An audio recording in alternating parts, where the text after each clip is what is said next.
Have you ever wondered why little habits make such big differences? Today, I want to talk to you about how small improvements can lead us to big results and how we can use this approach in different parts of our lives. Because sometimes we focus too much on big moments, but forget about the little steps that we take every day. So, I want to show you how you can achieve a goal without being frustrated through the method of habits.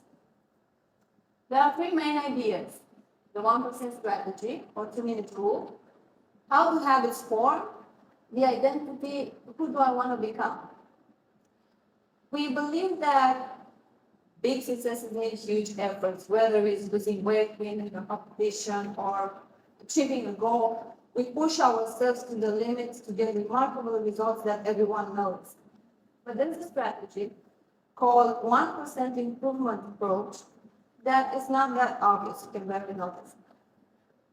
The difference it makes it on the long term is surprising. Now let's how it goes mathematically. 1% means almost 2 minutes a day. If you can improve just 1% every day for 12 months, you will be 3.7 better by the end of that period. Now, how do habits form? A habit is nothing but a repeated behavior that becomes automatic. But a new habit to form must have four stages: the cue, the desire, the reaction, and the reward. First one is the cue. The cue, this one is the initiation of, this triggers the initiation of a behavior. For a habit to form, the cue must be visible. You have to see it everywhere. Because the most important sense is the sight. So let me give you an example. If you're studying physics, you may put your notes all over the wall so you can see them all the time, so that can be visible. The second one is the desire.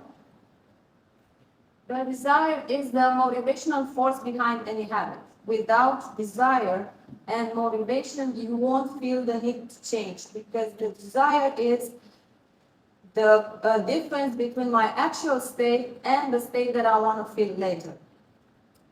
For example, you're not motivated to brush your teeth. You're motivated by the feeling of freshness. Also, the desire must be attractive. Let me give you another example. If you're studying physics, you may choose the most enjoyable and comfortable place in the house, not at the desk as you always learn studying. The third one is the reaction. And the reaction is the action itself, and it has to be easy to do it.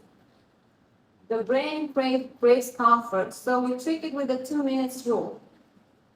Also, for the action to take place, the desire must be strong, and the associated stress mustn't create difficulties.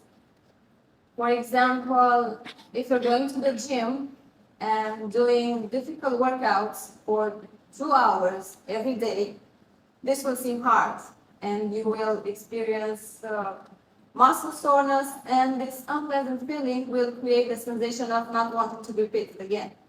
So if it's hard, you won't repeat it. And the fourth one is the reward. That is the final goal of any habit, because the reward is the benefit itself. The reward teaches us which actions are worth considering in the future.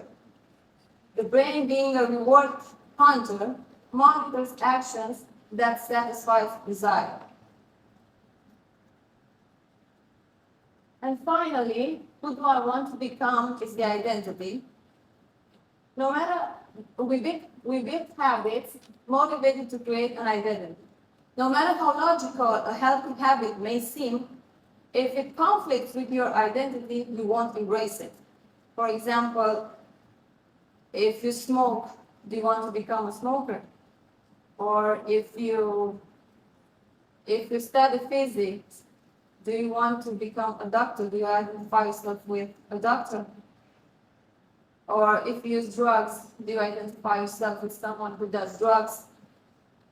Because habits can help you achieve a goal, but the benefits are the one that we want to become. And in conclusion, build new habits starting from just 2 minutes a day until they become a routine. New habits should be visible, easy to do, and attractive. And last, the benefits should create your identity. Thank you.